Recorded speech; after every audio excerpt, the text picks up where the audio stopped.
Hi everyone, it's your by Vance Pony. Today we're going to make spaghetti, so let's check our ingredients. Here, since Italian style ang gagawin natin, so we have to prepare Italian sauce. It can be of any brand. Ito naman, meron akong quick melt magnolia yan. So we have oregano, basil leaves, this white pepper, sage, and pasta spaghetti. Instead of using Italian sausage, so I'm using Hungarian sausage. And for those mga pescatarian dyan, you can use this instead of ground pork. This is tuna and mushroom. Instead of fresh tomato, you can use this crushed tomato, oil, and salt, and minced garlic, onions, and diced bell pepper. Complete. Okay, first you put oil, then hintayin mo siyang uminit or mainit. There. Onions, so add onions. Igisa siya or saute the onions.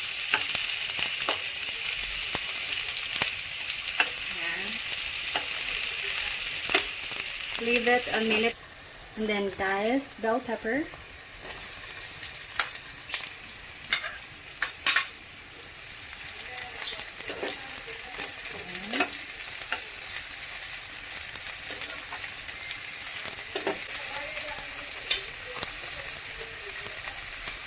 and then the mushroom.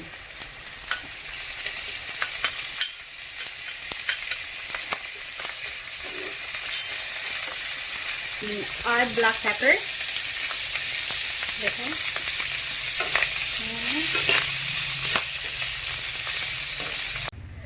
Again, let's put oil. This time for the meat.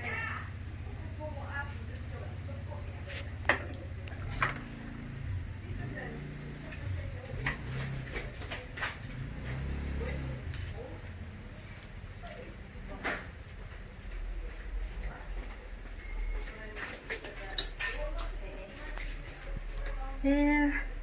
So, let's add. Ilagay natin yung minced garlic or bawang. There you go. Bawang or ahos in vernacular.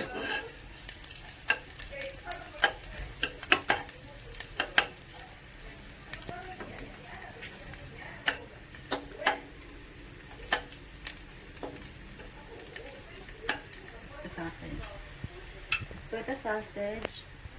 Again, dapat Italian sausage.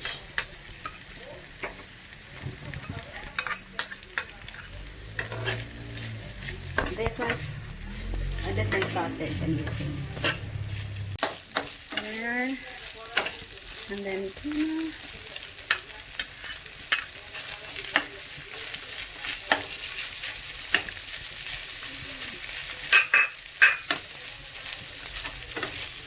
Ground black pepper.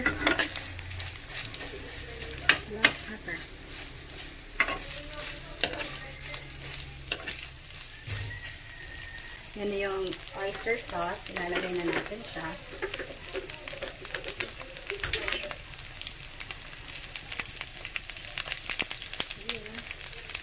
Actually, 1 tablespoon siya. There, and then soy sauce.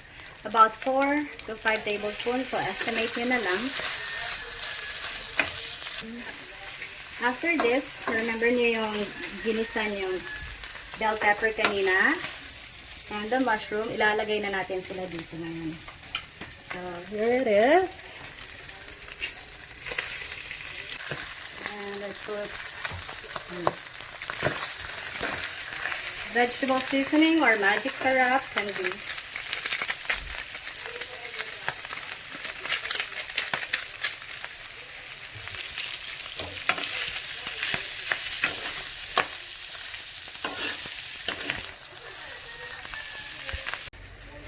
There we go, and then the sauce, Italian sauce.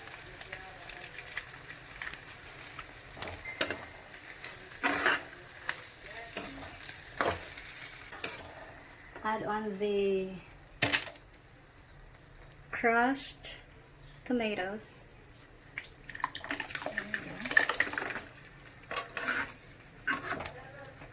So I'll let it simmer for about 5 minutes. Okay. There, and let's put the quick melt.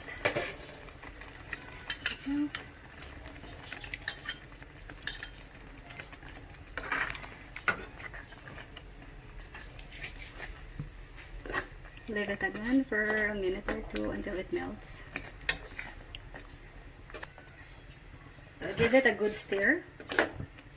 Yeah. Nating lagyan ng this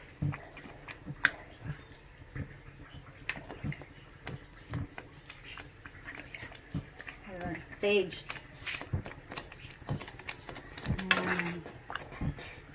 Oh, perfect. I like this. Like a teaspoon of sage. And then oregano.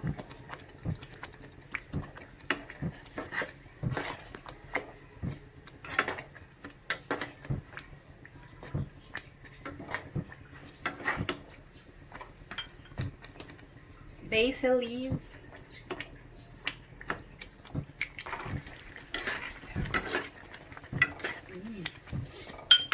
And finally, ilagay na natin yung cheese parmesan. Parmesan cheese or parmesan.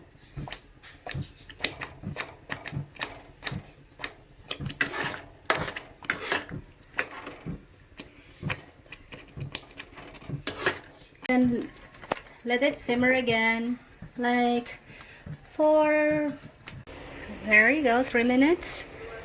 It's done. So I believe our sauce is ready. There. Okay. Transfer this to a bigger casserole. 2 liters of water. You have to put salt. There. And then oil. Put oil. Then bring to boil. The water is in its boiling point. Let's cook the pasta according to its packet instruction.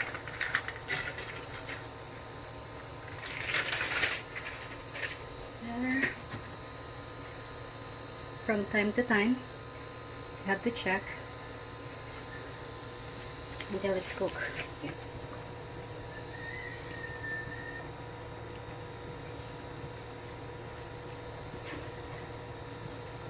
And then let's try, check its tenderness. Whoa.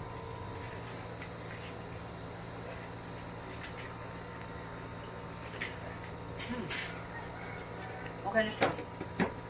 Ito na siya. So, the spaghetti is ready. So, lagay na natin yung sauce. Pwede siyang mix together with the sauce and pasta. Yung iba naman, pwedeng pasta, tapos siya nagkukuha ng sauce niya. Since this is just for family and special someone, so pasta and then amount of sauce sila na bahala. There you go, it's ready for whatever snack or lunch or dinner. And you can add a little parmesan cheese or parmesan.